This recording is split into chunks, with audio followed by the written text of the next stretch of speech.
All right. This is something I've been dying to ask you.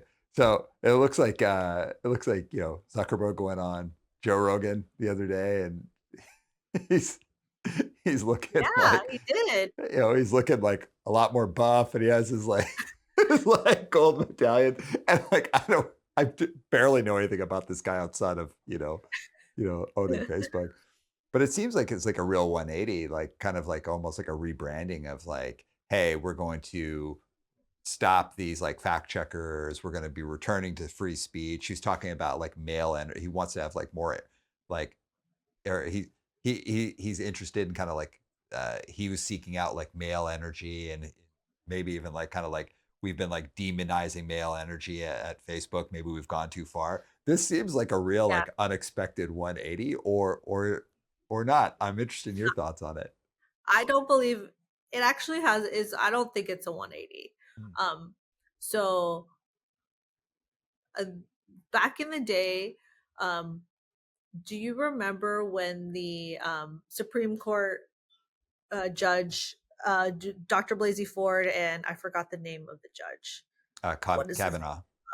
Yes, when Kavanaugh was elected into office, the man who sat behind him was Joel Kaplan, who was the head of policy for Facebook at the time, which was a strong, strong stance for Facebook for the head of policy to sit behind him. And there was much ire within the company about the Joel Kaplan sitting behind him, especially if you were a woman that worked at Facebook at the time. And so, due to that controversy, there was actually a town hall where all of the survivors of sexual abuse came together to address all of the leadership, including Mark.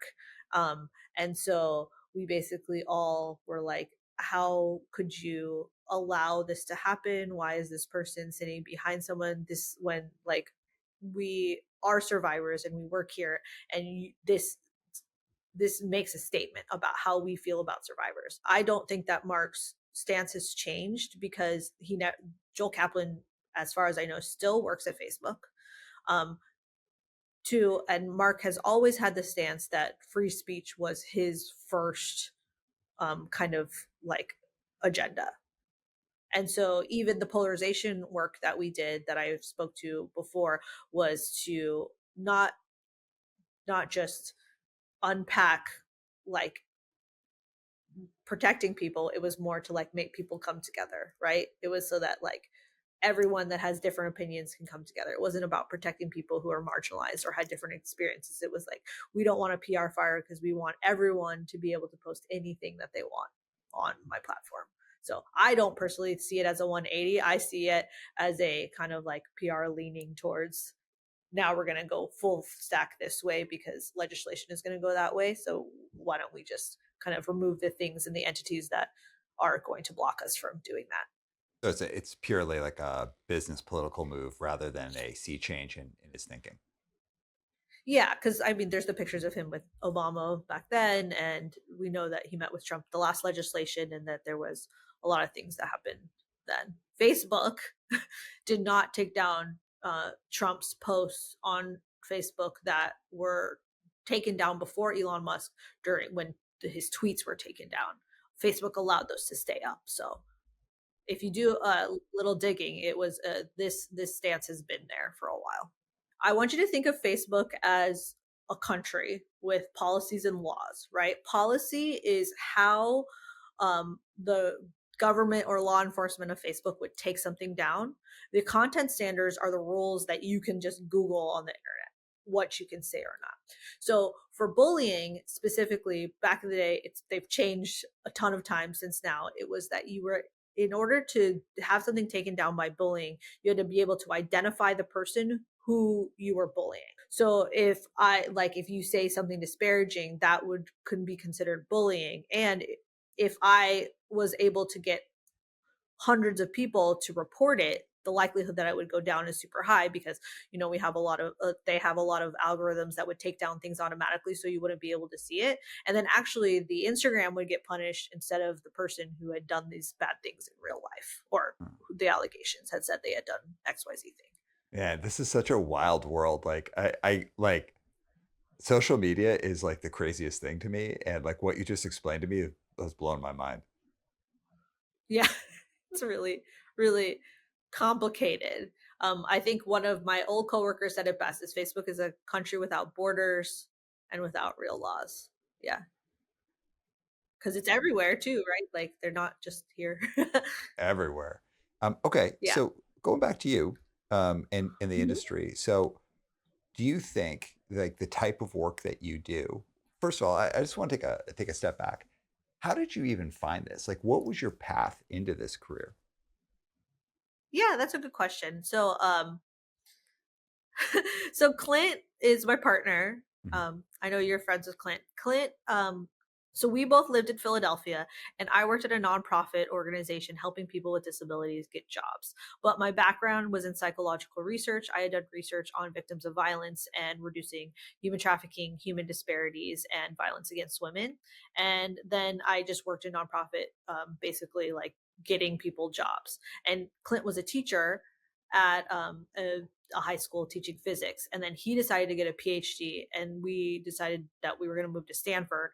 So I decided, oh well, I can't afford to live um, on a nonprofit salary. So I was like, oh, what am I going to do? I should try and get a research job at a tech company. How should I do that? And so I started doing some research, and I found UX research because I had a colleague who was in the same pre-doctoral fellowship that I was in that was doing UX research. She was doing operations, which was basically calling people that were using DocuSign at the time and scheduling them for sessions. And so I actually asked another person that was in this same pre-doctoral fellowship about UX research, and is like, "Oh, does community psychology or social psychology line up? Would I be able to do this type of research?" And that person was like, no, actually we don't need social psychologists in this field. It's competitive enough. And the hardcore spirit in me was like, oh, you're gonna tell me that I can't be this thing? All right, I'm gonna take that and I'm gonna run with it. Go ahead, watch me. And then I went absolutely crazy and emailed every single person I knew on LinkedIn that worked in the Bay Area, that worked at a tech company. And I networked so hard that I actually ended up meeting with a guy that was a UX researcher at Google. And he and I had conversations over the course of a year. I had to bother him for a year, and he hooked me up, linked me to the Google team that was doing ops there. And I actually got a contract job doing scheduling participants for research. That's how I learned all the language of UX research. Tech bros talk really weird. We say weird things like stakeholders, and we use like all these letters to talk about things. And so I learned the language. And from there, I actually applied because I had a UX research operations job title on my resume. I was able to apply to another program called the Facebook Research Associate Program, which was a program for diversity in research. It was for people who didn't have PhDs, so they could come and they could learn how to be a researcher. And magically I was able to get hired into that program, and that's how I started in UX research. And I was there for 5 years and did some of the coolest research I think I've ever done in my life. So a lot of what you just said there is like persistence, resilience, like taking like hearing no, but being like, I don't care, I'm still gonna keep pushing forward. A lot of like grind, a lot of Absolutely. hustle. So how Yeah. much of that was natural to you versus how much did you get from other sources? I think it's pretty natural, seeing how I'm the kind of person that thinks like, "Oh, there's a concert, I can get in for free, for sure." Like, "Oh, I wanna go to the front of the stage and see this band. Oh, I'm gonna get there. Like, there's no way, no one's gonna stop me. I don't care how I get there, I'm gonna get there." And so that attitude has always gotten me where I need to be. And I think that is from being a 5 foot nothing Asian girl at hardcore shows to being like the totally different person at a school, or being the person with a master's degree and not a PhD. I've just always been like, I don't care what you say. I'm going to find out what you need to get me where I need to be. And I'm just going to keep going. I'm pretty, yeah. I actually wrote it's funny. I applied to PhD programs in 2015. I went to a community psychology master's degree and I applied to PhD programs. And in my personal statement, I said, the one thing I'm good at is fighting. And I was like, and I've learned that fighting in person is not the way to do it, but fighting for what you believe in is how I'm going to, well, I didn't get the PhD, but is how I'm going to get to do the work that I need to do. And I did. I fought all the way into tech companies and I do the job without having a PhD. So pretty proud of that. If you were like kind of put on your like mentor hat, what would you be your advice for people? And especially like let's say people who like maybe don't have a PhD or don't have like the bells and whistles that would be usually be associated with whatever position they're gonna have that they were trying to get. What would be your advice for people about like how to adopt that kind of mindset or how to keep pushing without just feeling like crushed under the weight of no? Yeah, I think the crush is like the hardest part, right? It's just like it's just a mountain that's in front of you. I think the thing about moving through mountains like that is that you look at your feet and you take a step each step towards something that you want to do. Another thing that I think is stay curious, always be asking questions. Never a no is never a no ever. I think I worked in Vegas for like 6 years and I always have that closing mindset. Like someone says no, there's always another way around the thing. Like, oh, the bodyguard is standing at the front door. There's 20 other doors. There's a hole still at the top of the glass house that you can get through if you really need to. Don't tell anyone there that though.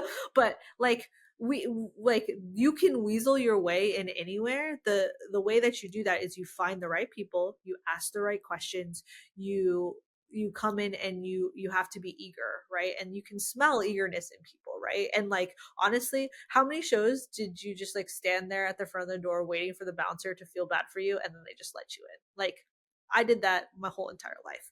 And that's the thing is if you knock on enough doors, if you ask enough times, someone's going to say yes at the end of the day.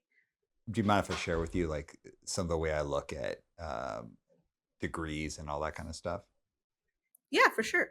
So when I first being started being a therapist, it was like the Wild West. Like, like you didn't have to have like, like all these degrees and everything like that. Like someone could basically just be like, I'm an addictions counselor just because they had like lived experience. Right. And like then you Yeah. had to get like a certification, then you had to have this, and you had to that. And it kind of scaled up over time. The greatest mentor to me as a young therapist was this person named Diane. I worked with her at the last not for profit that I worked at. Phenomenal therapist, like through the roof. Had like no degrees, basically had just like gotten into the industry when she was a younger person and like grown up in the industry. And my boss freaking hated her. Like my boss was like had a master's degree and was always like trying to like demean her and talk her down. It was like unbelievable. But like this was just a person who got people, could read a situation, and I learned so much about how to read a situation from her and like read a room, which I also got a lot from hardcore, but I got this more in like a professional sense. So Mhm. some of the most like unbelievable professionals I've ever met are the people who are missing like what are quote unquote like the like base requirements, like you have to have this degree or that degree. And some of the I'd say like more questionable things I've seen like sometimes I'll work with professionals and it'll be like really like and like they check all the boxes, and it's like I'm not saying there's a right or wrong here, but that No, no, idea no, no. the idea that like wisdom and knowledge and like that's just that instinct and ability to just take no a million times until it becomes a yes, like that is so invaluable and has a place at like the highest levels of business, like all sorts of different levels. And like in the C suite, people would be blown away by how many of those people don't have like advanced degrees and are just like people who kind of like figured it out. And the Yeah. value to what you said of just taking one step forward at a time, like getting used to saying no, like knowing that over time you'll get there and working your way across that mountain is massive, absolutely massive. Anything that's worth doing is worth pushing for if you really have conviction. But I'm super open to anything else you want to say on that. Yeah, I think resourcefulness is I think like my superpower is like if you can give me something and ask me to do something, like I'll try and do it. And one of the phone calls I take all the time doing mentorship is when people are like, "Well, I don't have this degree, I don't have XYZ, I don't have this." And I go, "Do a project." Everything in your life is research, right? Like the food you eat, the phone call you take, the friends you choose, the app that you're playing with, everything is research, right? Like which movie do you want to watch tomorrow? That's a research study. Which like I'm just looking like which plant is going to grow faster? That's an experiment, right? And so the way that you change and turn things in your life, your perspective, if you can take that and be resourceful, right? You make something into what it's not. And that can be as simple as on your resume, you change your title, right? Something that little, right? Or even like the YouTube title, right? If it changes, right? People will view that differently. I think that's why the job makes me thrive so much is it's really learning how to turn people's perspective and change things. And I think that perseverance can be so good for you in everyday life, right? Like be resourceful, figure out how to do things differently than everyone else does. And then it's also really, really helpful in businesses, right? Like businesses has to pivot. Like look at Netflix, right? They were sending CDs yesterday and now they have wrestling. Like it's like crazy, right? It's like you have to be able to pivot and turn and change and like go with the wind and find new changes. Like I think that's like really, really important to thrive as a human being, but also like in your career and in life. Heck yeah. Um, so, we've talked a lot about how these like kind of big tech companies have moved away from the researchers. Do you see that changing? Do you see that turning around and coming back? Yeah, I think it ebbs and flows. I like remember the .com like crash, the same thing. Everybody got fired, everyone had to find new jobs. What's really cool is all the very, very wonderfully talented people that were at those huge, huge, big FANG companies that got laid off. Now they can go and they can create new companies, right? That do new, cool things that they can build what they want. They have like, and there are angel investors out there, and like all the people that they can now build other companies that may compete with something like these big companies, right? Like, so it's really exciting actually because you can go do like stuff at other companies. And I learned that like I was very indoctrinated into the big tech culture and that there's other types of company cultures, there's different types of ways to build things. And I think that's like me just like continuing to grow and learn and change and do things differently. But that's what I'm excited about, right? Is that like research is going to change just as much as companies are going to change. And so getting ready for those curves are like the career space, but it keeps my space interesting, right? Because if I was still at Facebook, I'd probably still be doing things the same way, right? And so now I can kind of learn more and become a different person. All right. Well, that leads me to my next question. What is next for you? You've worked at some of these massive, totally insane companies, and it is like a new day. Things are lots of new opportunities are opening up with these people who are in these big companies who are starting new businesses. So what's next for you? Yeah. So I'm actually unemployed, which is kind of really fun. I've been raising a small puppy in my house. But the next thing for me is that I'm looking for a job that has great management and a fulfilling product. So I know AI is the like huge new thing right now. Everybody is building AI things. And I think that's super interesting. But I also want to go back to the roots of the things that I cared about most, which was building healthy relationships, being proactive to help people's mental health, like depolarizing people, building around community and culture. And so I'm looking for a company that's doing that. And I want to do research that does that same thing, that cultivates human beings and helps them grow. So I'm like really curating in my interviews and when I talk to people more about what the team looks like, how people are managing, what they're building, what their future looks like, and how they're approaching that versus like, what is my compensation, what does the package look like, what's my, whether is it hybrid or like those kinds of things. It's kind of like refocusing on what I need versus what they need. One piece of advice I would give anyone that's applying for a job is you are interviewing the company just as much as they are interviewing you. I know like it's desperate times and we all need jobs and we need to make money, but if you don't come into an interview and you ask the questions about what you need, you might not have a job 3 months later anyway. So it's better to ask the right questions than not ask those and not get what you need. And if they don't want you for the person that you are, then you probably shouldn't work there in the first place. So Heck yeah. yeah. So from your perspective, like what are some of the companies that are doing things that you find interesting or like hell yeah, that's cool and like yeah, I think their culture is like right on. Like what are some of the names that you drop or like no, I'm super impressed by that.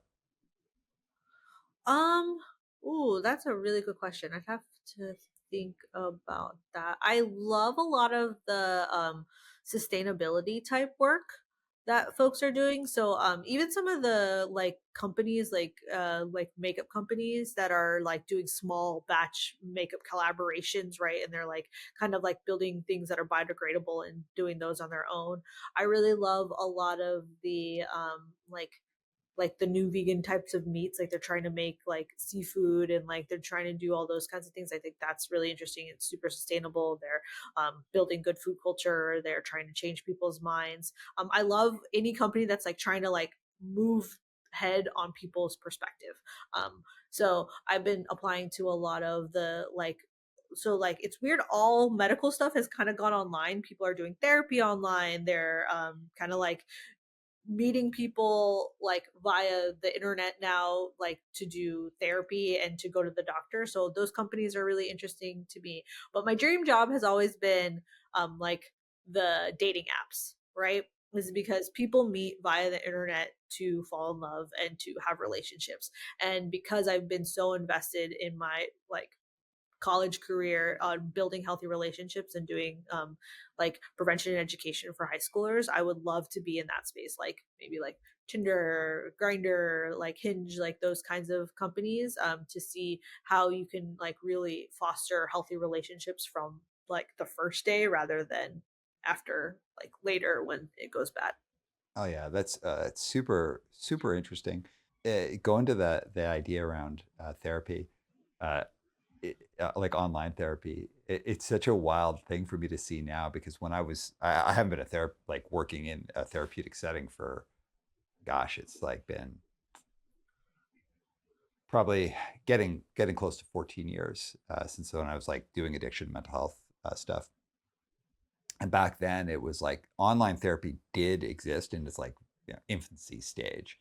And depending on who the therapist was, it was just like some therapists were like very forward looking and like, oh my god, this is like the future. Others were like, oh, you can't really connect with people the same way. And for me it was always just about accessibility. It's like the vast amounts of people who live in areas that are, it's like inaccessible for therapy, or they don't have the mobility to get there, they can't get across town, or they can't get down the block, or from a financial space, they just like they can't afford to go see like a therapist that's in like a brick and mortar space. Like the accessibility thing was always my point of interest, and now it's like my company is largely like almost everything is virtual. Like I talk to 8 to 10 people every single day all over the world, and just to see how rapid the adoption was and how good people have got at it. And also it's like you can maintain ultra good, super healthy and helpful relationships being solely Mhm. online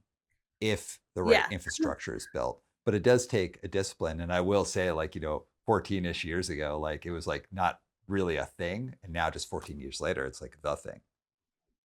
Yeah, it's wild. I did EMDR via like online therapy, and I was like, whoa, this is crazy that I could do this here, because before they would never do that, ever, ever, ever.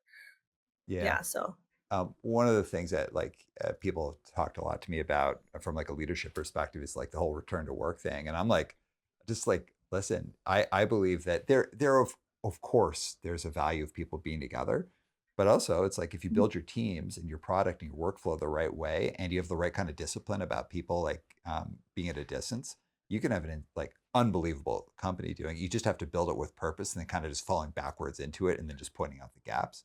We're in this like new world, and I think people people from the discipline that you're in have just like untold value. Like the things that are going to happen because of people like you is like major, because again, like that user experience, like that, like helping both the Walter in the situation and then the listener is going to help the band like become better.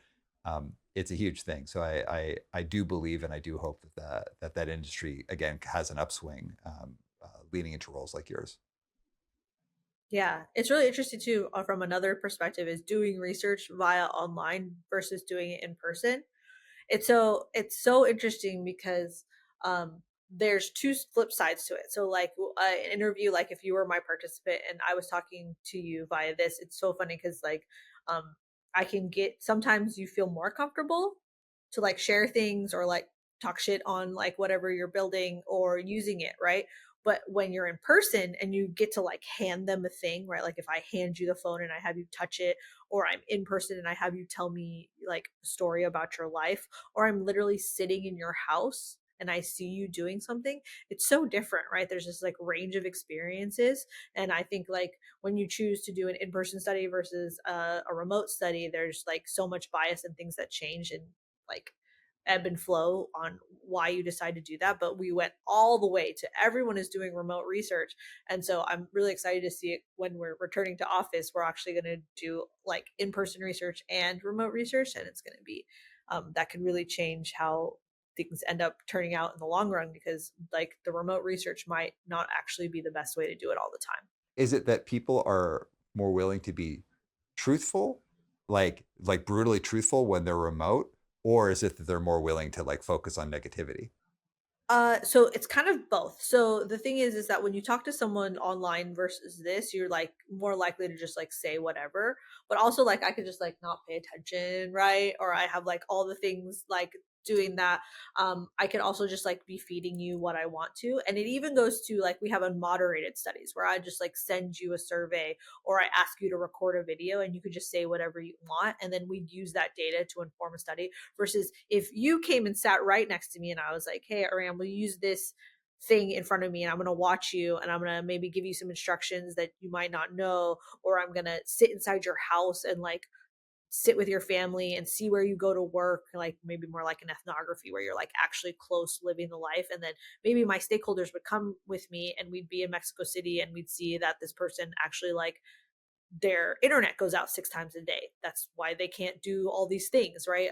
So kind of like the balance of both is that you need, just like we need mixed methods, we also need a range of the types of research, the range of the methods. There's like all these different things that we need to be doing in order to learn the best information to make informed decisions. Mm. Ah, amazing. That's so cool. Yeah, that makes perfect sense. All right, so we're heading towards the close of the interview, and we're going to do the crucial three. I'm going to ask you three questions in a scale in difficulty. But before we get to that, Okay. is there anything that you want to add in? Anything you want to say? Any questions you want to ask me?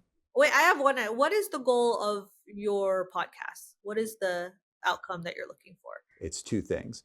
One, it's to create like if I have a new client, so someone who's like, oh, like, should we work with this company? And then they can look at the podcast and then they can watch me interview someone and have a conversation with someone. They can get a sense Mhm. of what it's like to actually interact with me, like what it would be like to actually like Got it. know me and be in that space. Cause like when I do a Mhm. coaching engagement with someone, it's usually like 6 months to a year. So it's like a big commitment on their end. And just like if you meet me, most people could do like a 30-minute interview with someone and like present themselves well, like and kind of show up the right way. Yeah. But like to talk to someone multiple times on a podcast and be like relatively consistent with how you ask questions, how you like summarize, how you paraphrase, how you create a narrative, people can really get a Mhm. sense of what it's like to work with me when they do this. So it's just kind of like a proof point when people are like deciding on their coach. And the other one is to showcase the expertise of other people and then my expertise as well. So like we have a lot of like intellectual property that I typically fold into interviews based on like what the conversation is, and then we'll use those as Mm. pulls to like showcase that. But then also like someone with you has this like deep expertise in your area, we'll do that and showcase that. And both of those are really just like more kind of when you've got like a audience, it's like I want to learn about leadership and the psychology of leadership. They'll see one of my polls and be like, hell yeah, I want to see that. Or if someone's like interested in UX research and they see yours, they're like, yeah, I want to do that. So it's one is a showcasing, the other is just like a proof point of like what's it like to be in like a conversation with me. Oh, that's awesome. It's not a Well, it's not a thank you for sharing revenue. that. Oh yeah, totally. It's not a revenue generator. I'll tell you that. Like that it's like growing this podcast is like it's awesome. Like I love it. So first, I get to like work with Monica, my wife, which is like the best, and then Mike, who's our engineer, is like one of our best friends, and we play in a band together. And it's like I got to travel with them, hang out with them, like eat at cool restaurants. It's like amazing, and it is kind of like the marketing arm of our company. But more so, it's like I had two conversations today. One was with you, and one was with a guitar player of one of my favorite bands who's gone on to be quite successful in like marketing and PR. And it's like I got to talk to the coolest people all the time about the most interesting stuff. We kind of like figure things out. I always like learn stuff. So part of it is just like me like kind of like growing as a person. Like I learned so much from our conversation today that like that's like kind of although the podcast makes 0% money, it does promote the company, but it also like just promotes my own growth as a coach. Oh, I love that. Thank you for sharing that. Yeah, great question. Nobody's ever asked me that, so thank you. I mean, sometimes I ask myself that. Like, what's the point of the Yeah, podcast? I'm used to doing the opposite. I'm usually asking the question, so I'm Mm. very good at asking questions. Answering them, I'm like, You've yeah, you've done great today, like really great. All right, so you ready for the crucial three? yeah. Let's go. Okay, punk and hardcore. Like almost anyone I have from punk and hardcore who's been on here always talks about the things from punk that help them be good at their career and the things that Mhm. it really helped them like excel at things. And I'm always interested, were there any habits that you learned from punk and hardcore that you had to like work on putting in check or even overcoming so that it didn't Yeah, impact your work? yeah, absolutely. So many. One reactivity, right, is like reacting immediately to things and like just being like, ugh, I don't know. There's something very like reactive in the culture where like you respond quick, you just say what you mean, and you kind of like come at it so fast. Is a like that is something that I've had to like pull back, like be more patient, take things in, listen, like view. I think that just leads into being less judgmental, right? Is like we talked about like the heuristics and like thinking something through. I was super judgmental when I was in hardcore, right? Like, oh, that band sucks, or like, oh, that person sucks. They like this thing. And realizing that like that was actually harming me and actually keeping me away from connecting with people that weren't a part of hardcore. So like I am friends with so many civilians now, so many people that have nothing to do with hardcore. Like one of my best friends loves Nickelback. Like that's crazy. But so yeah. So yeah, just like kind of like really opening the doors to people that are different than me. I think that was something that I didn't realize that the subculture pigeonholed me so much in a way that I really needed to open a lot of doors. And I think hardcore setting, yeah, I think just really like when I say pigeonhole, like how it boundaried me around connecting with people. I think just me learning how to open those doors and connect with people with something else, because I think I held hardcore with real strong egotism, right? Where it's like, oh, I've been straight for this long, or I've done this for so long, or I was at this show, or I like, and holding that over like as like I'm better than people, and I like really think that I like was able to step away from that, because as I said before, I think like I experienced so much trauma in it that I like try to like turn it on its head and be like, oh, that makes me better, or that makes me cooler, or whatever.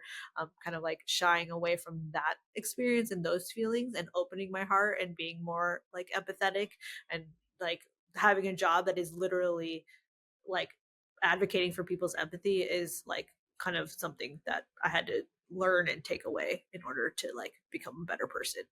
Heck yeah. I mean, I can relate to a ton of that, especially that like the idea of, it's like, oh, think you're so great because you're straight edge. It's like, no, I that's ridiculous. But then inside really be like, don't you? Like, don't you really actually kind of think you're the shit because you're straight edge? And it's like, okay, like as I've got like I turned 50 in the summer and like really thought about it, it's like, hey man, not drinking is like literally the least of, like it matters to me. It totally matters to me. I can guarantee you my life would be in a much different place if I drank because I didn't drink in a healthy way. I didn't engage with alcohol in a healthy way. I engaged with it in a self-destructive way.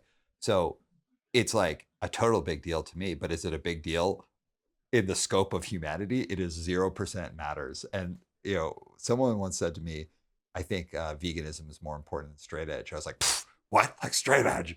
And now, like as I'm older, I'm like, oh my god, like they're not even comparable. Like veganism is important for the health of the world, the planet, society, animals. Like it just goes on and on and on.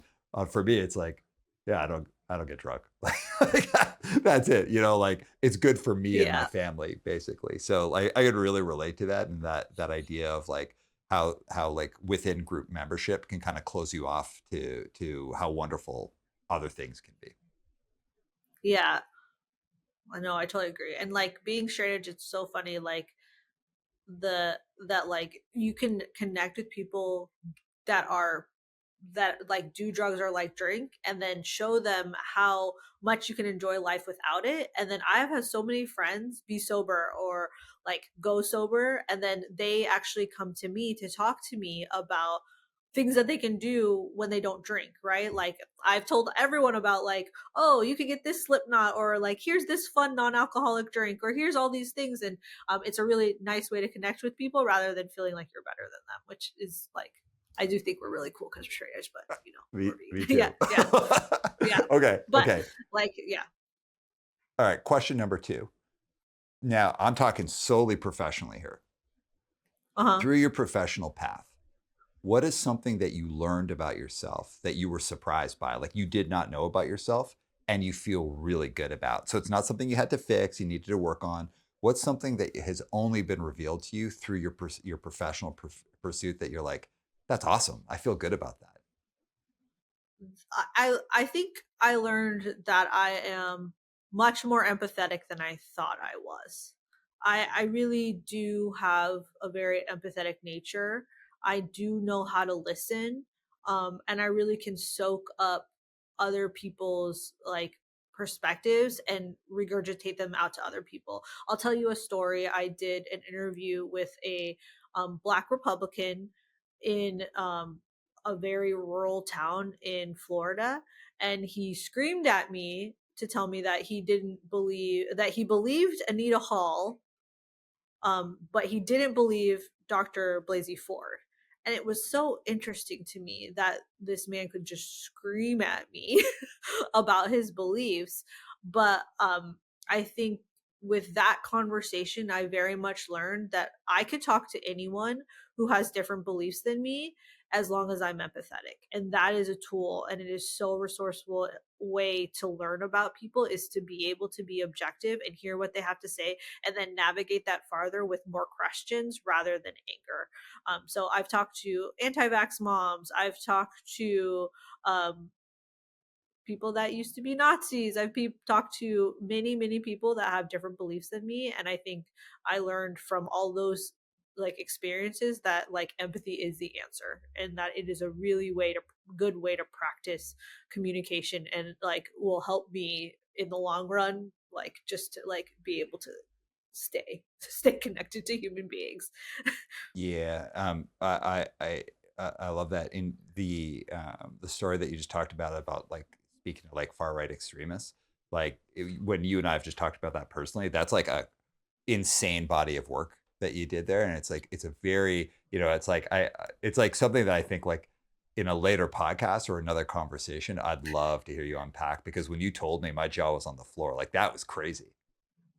Yeah, I had some wild experience doing research on that, but it opened my eyes, and it was actually one of my very first projects at Facebook.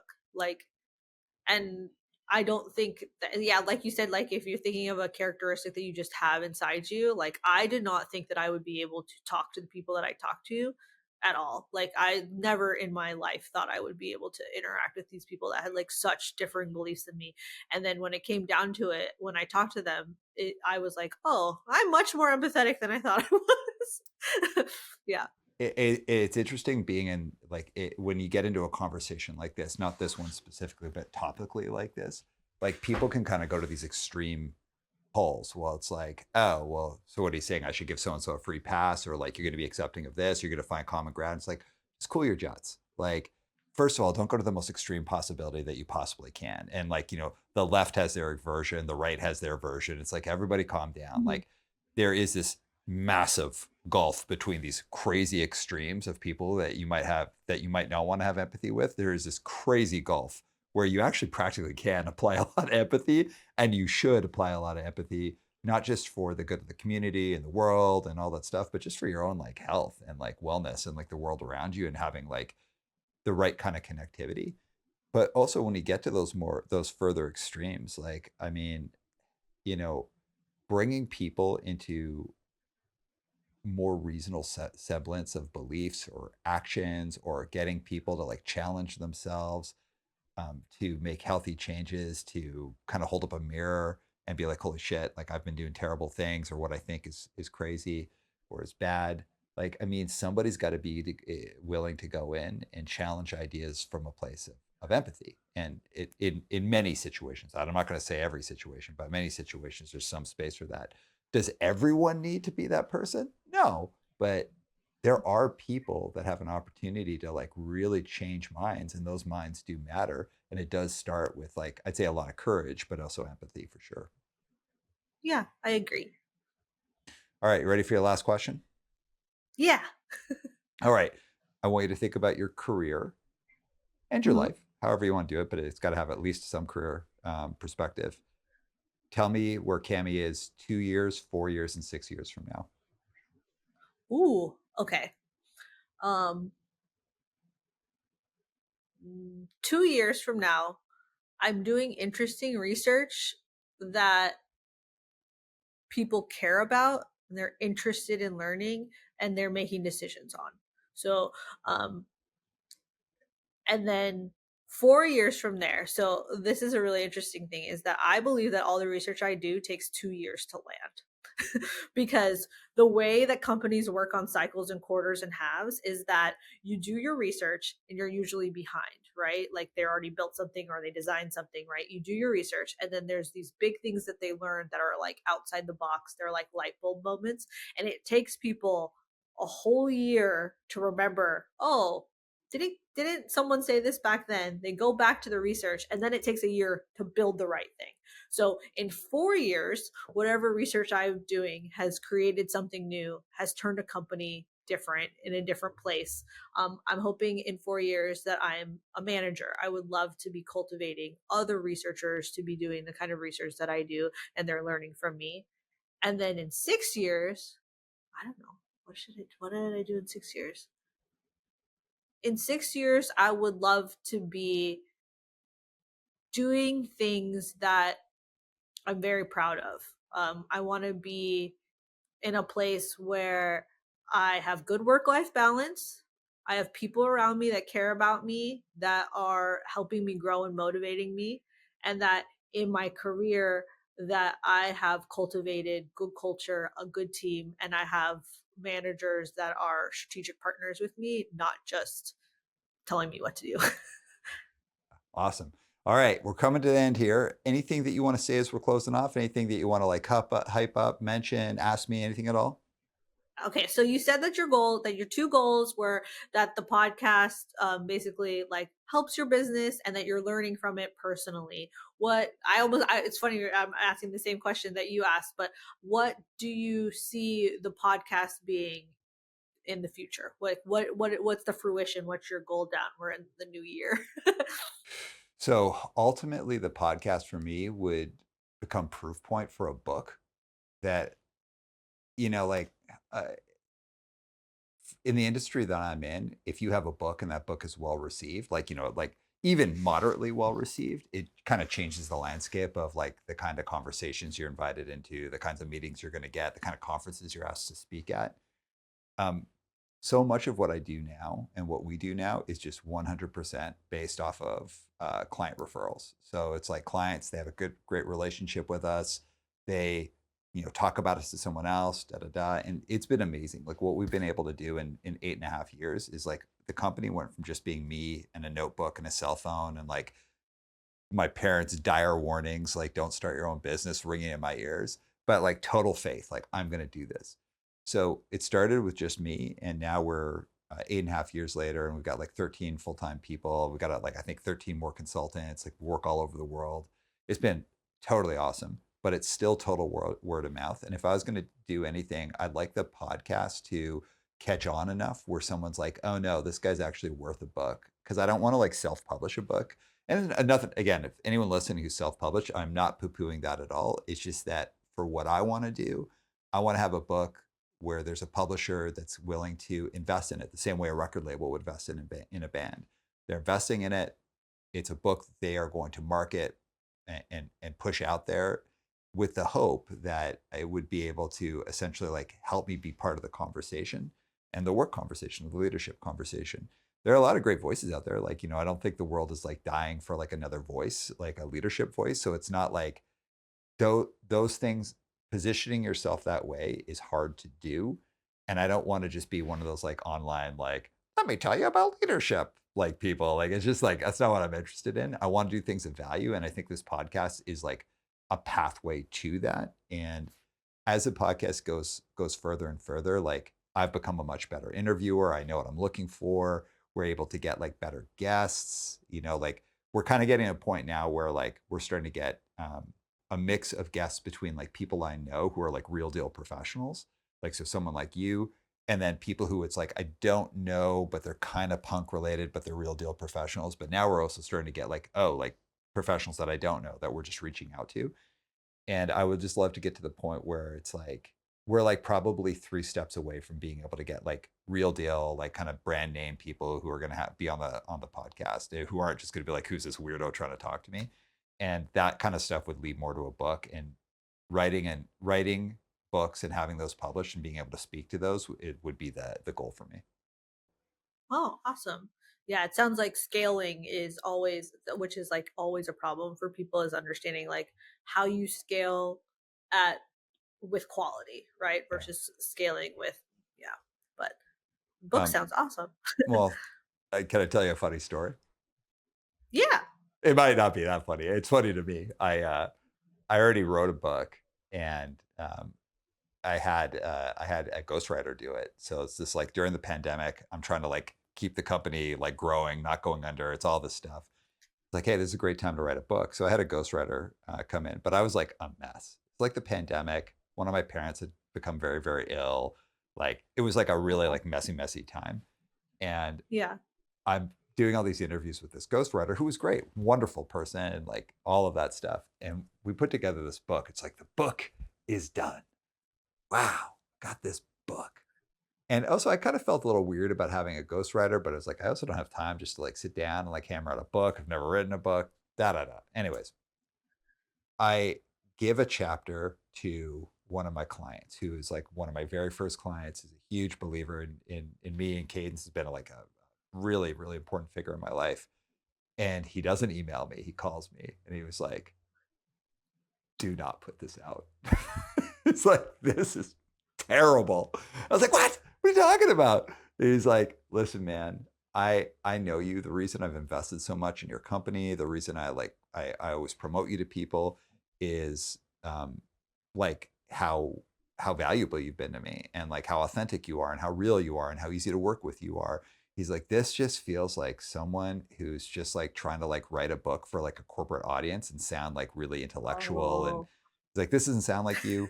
The lessons aren't there. This sounds like someone who's like pretending to be someone else. He's like, this is honestly one of the worst things I've read. And I was like, thank you for your honesty. And it Oh. was like that, but it was like Yeah. that guy in Europe who said that about that record. Yeah. And for He's real, like chapter 1, 2, and 7 are but it came from a place of caring. And that guy is still a client Yeah. today, like has been a huge part of the story of the company. And it really made me reflect. Like, I don't want to put out something just to put it out. I'm not going to self-publish. I want to put out something because there's an audience that actually cares enough, and that there's a Yeah. publisher that's like, we believe in you. And so the podcast does I think lead to that if the right things happen. Yeah, that like rolls me back to the 4-year goal, is where like someone will take that feedback that I gave them and go, "Whoa, you're right. We need to throw the book out. We need to start over." And we're going to start over, but like people don't realize that like books or great things had millions of drafts before, right? Like the best paintings probably have tons of sketches underneath them, or the best picture had like 40 other stills that were like there that got thrown out. Like people don't realize that. So I think you have someone great in your corner that gave you some great feedback that now you can iterate on, which will be awesome.